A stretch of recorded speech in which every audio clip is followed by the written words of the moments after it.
Dando continuidade ao nosso estudo Humor, Afetos e Temperamentos, segunda parte, que trata das emoções e sentimentos, são os comportamentos responsáveis pela reação aos estímulos provocados pelo meio ambiente. Antes de continuar em frente, vamos fazer uma pequena comparação entre instintos e emoções. Em primeiro lugar, lembre-se que instintos e emoções são chamados genericamente de humor, afetos, temperamento. Lembre-se também que os instintos, na realidade, são emoções, só que um tipo específico de emoções, que são as chamadas emoções intuitivas ou emoções instintivas. Bom, quando nós falamos a respeito disso, quanto à finalidade, os instintos geram ou motivam comportamentos inatos.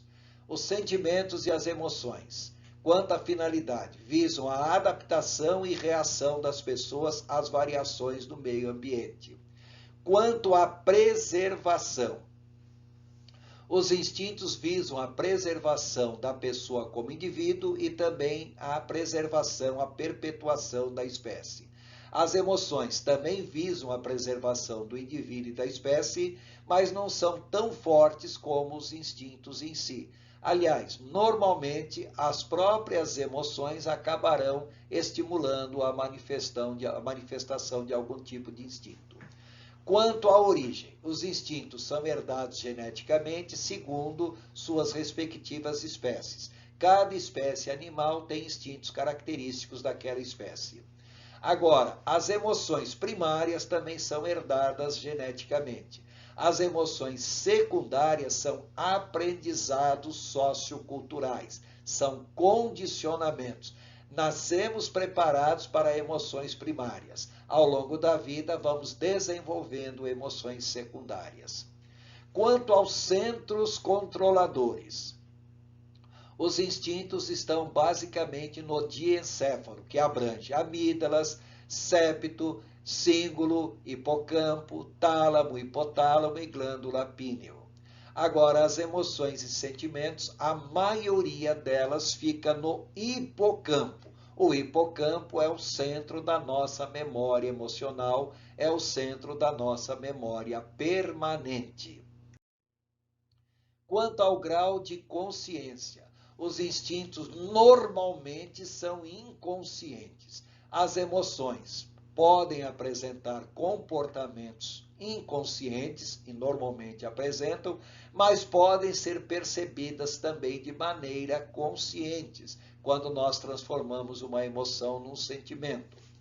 Quanto à forma como se manifestam, os instintos, eles são pouco variáveis, isto é, produzem reações relativamente constantes para o mesmo conjunto de estímulos. Agora, as emoções e sentimentos são variáveis de indivíduo para indivíduo. Podem produzir reações diferentes para um mesmo conjunto de estímulos. E quanto ao grau de condicionamento, os instintos podem ser condicionados, isso é, podem ser disciplinados culturalmente, e vários estímulos neutros podem ser pareados aos instintos, quer dizer, coisas que em princípio não deveriam manifestar ou não deveriam provocar a manifestação de algum estímulo, mas podem provocar. Isso é assunto para ser tratado em outro momento. Agora, as emoções e sentimentos são comportamentos associados aos instintos, mas podem ser condicionados, aprendidos, desaprendidos e modificados com menos dificuldade que seria com relação aos instintos ou impulsos. As emoções e suas manifestações corporais. As emoções, elas podem provocar reações ou respostas psicossomáticas. Quando falamos em psicossomático, normalmente nós lembramos muito de doenças, mas esse termo não significa necessariamente doença, mas qualquer tipo de reação orgânica em função de uma emoção. Por exemplo, uma coisa muito típica de reação psicossomática é a nossa linguagem corporal. também chamada de linguagem fria. É aquele tipo de linguagem que manifestamos muitas vezes sem que nós tenhamos controle da reação em si, ou geralmente não temos controle. Quando falamos em linguagem corporal, temos que destacar principalmente a expressão facial ou mímica facial.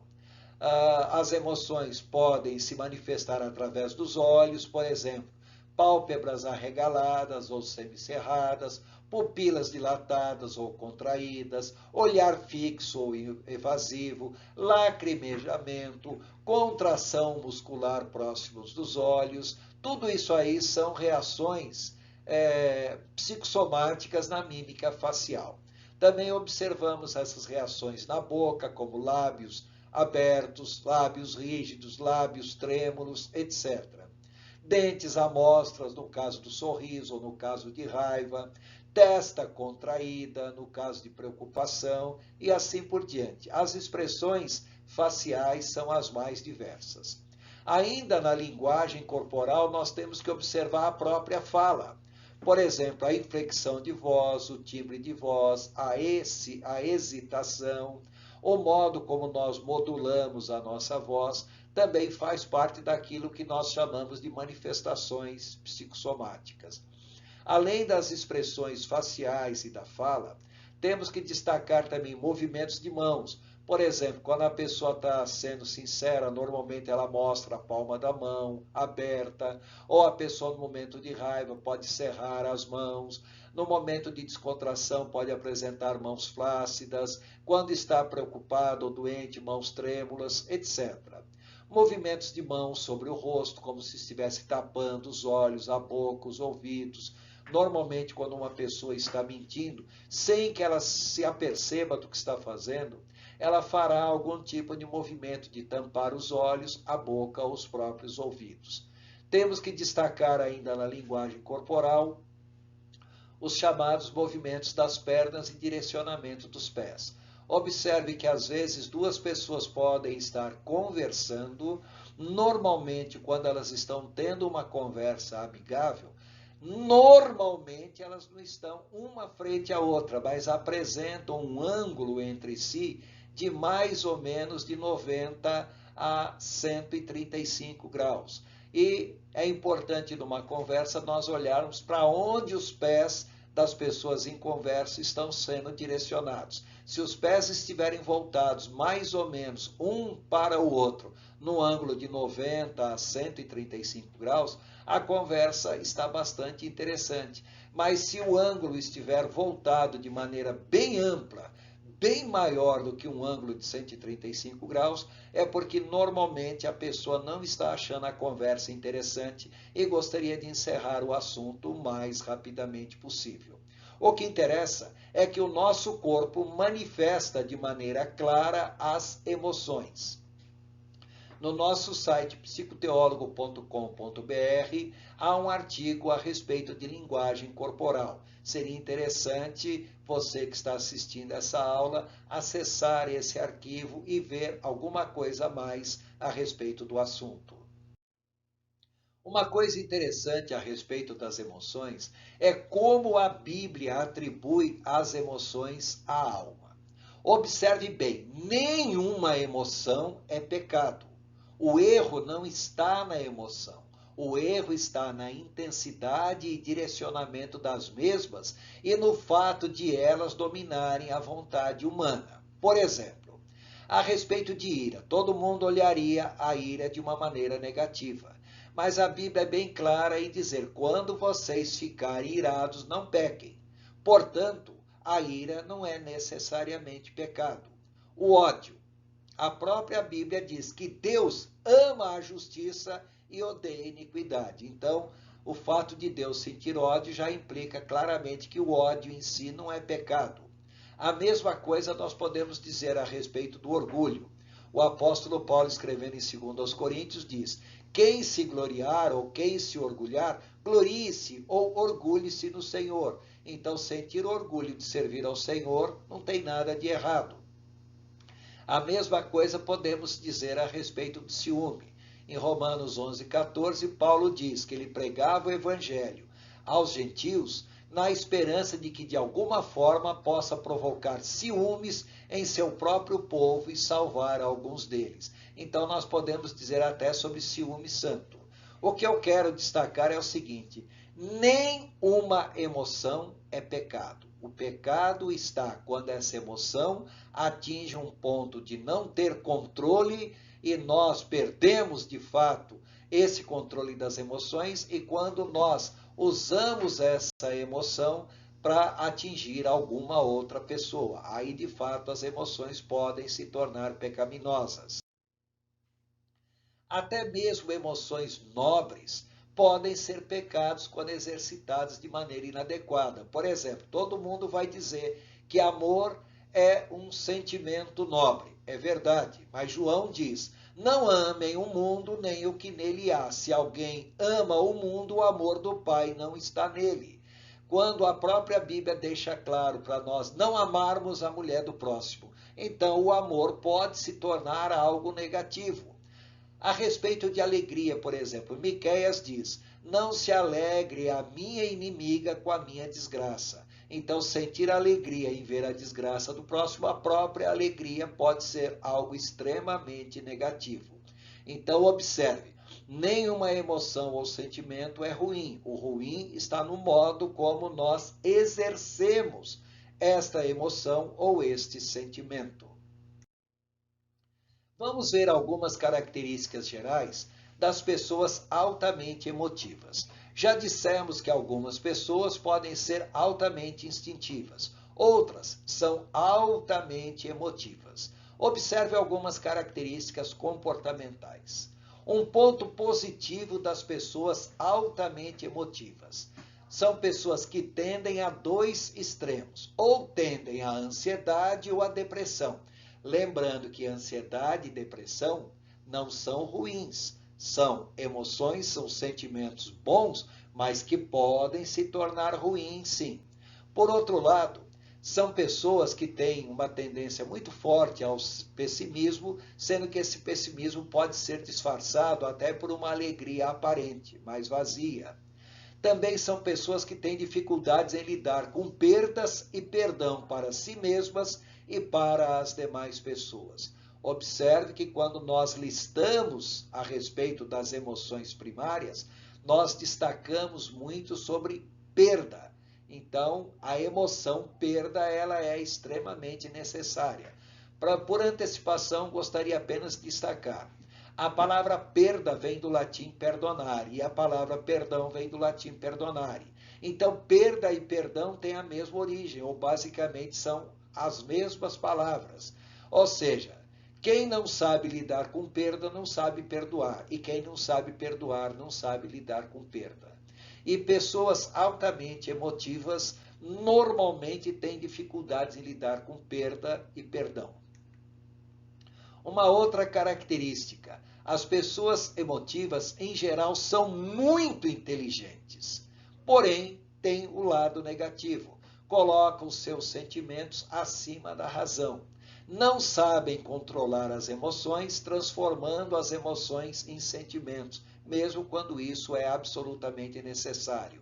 E, em terceiro lugar, as emoções deveriam facilitar a adaptação da pessoa ao meio ambiente. Só que as pessoas altamente emotivas, em geral, apresentam dificuldades de adaptação ambiental. Uma terceira característica das pessoas altamente emotivas. Em geral, são pessoas altruístas, querem o bem do próximo, são empáticas, conseguem sentir o que o próximo está sentindo, conseguem realmente se colocar no lugar das outras pessoas e sentir o que elas sentem. O lado negativo: são pessoas com forte carência afetiva e sentem constantemente necessidade de apoio emocional. E normalmente, ao ajudar alguém, na realidade, o que essas pessoas altamente emotivas estão buscando é ajuda para si mesmas. São pessoas bastante sociais e altamente sociáveis. Só que o lado negativo: gostam de sempre ser o centro das atenções. E um outro ponto negativo: usam as emoções como forma de manipulação e controle das demais pessoas. São pessoas que gostam de motivar as outras pessoas. Mas o lado negativo são pessoas que têm dificuldade de lidar com suas próprias emoções ou sua falta de motivação, o que também pode ser bastante comum. São líderes naturais quando são carismáticos. O grande problema é que as pessoas altamente emocionais muitas vezes exageram nas suas emoções e deixam de ser carismáticos. E no aspecto liderança, são pessoas que falham na sua liderança justamente pela falta de controle de suas emoções. E por fim, são pessoas que aparentam ser altamente espirituais. Porém, essa espiritualidade geralmente é apenas aparente, porque tais pessoas podem constantemente confundir emocionalismo com espiritualidade, que são duas coisas completamente diferentes. Agora, as pessoas altamente emocionais têm uma tendência muito forte em desenvolver algumas patologias, como, por exemplo, estresse crônico, transtornos depressivos, transtornos fóbicos diversos, transtornos emocionais de comportamento, que são as reações psicossomáticas, como enurese, encoprese, taquifenia, enurese é falta de controle da urina, encoprese, falta de controle intestinal, taquifenia é falar muito rápido, taquifagia é comer muito rápido. Essas pessoas podem apresentar também transtorno afetivo bipolar, o TAB, também tem forte tendência a apresentar o transtorno obsessivo compulsivo, o TOC, e muitas dessas pessoas acabam se entregando à bebida e ao uso de drogas. Essas pessoas também podem apresentar transtornos de personalidade, como, por exemplo, personalidade ansiosa, personalidade neurótica, personalidade dependente, personalidade psicoinfantil, personalidade histriônica, personalidade obsessiva, personalidade fanática, personalidade passivo-agressiva e muitas outras. Nós teremos uma disciplina só para estudar os transtornos de personalidade em momento no futuro. Vamos ver alguns exemplos bíblicos de pessoas altamente emotivas. Temos o caso de Moisés, Elias, Jeremias, João Batista, Pedro, João Evangelista. Enquanto que Elias, Jeremias, João Batista eram pessoas que tendiam mais para o lado depressivo, por outro lado, nós vemos o caso de Pedro, que era uma pessoa assim mais afoita, mais expansiva, mais alegre, então exatamente o oposto. Mas o que interessa é que todos eram pessoas altamente emotivas. Outros exemplos de pessoas emotivas na Bíblia: Davi, Salomão, Ezequias, rei Ezequias, Jonas, Paulo. Nós já apresentamos Paulo como exemplo de pessoa instintiva e agora estamos apresentando Paulo como exemplo de pessoa altamente emotiva. Veremos ainda que Paulo era uma pessoa que tinha todas as características que nós possamos imaginar.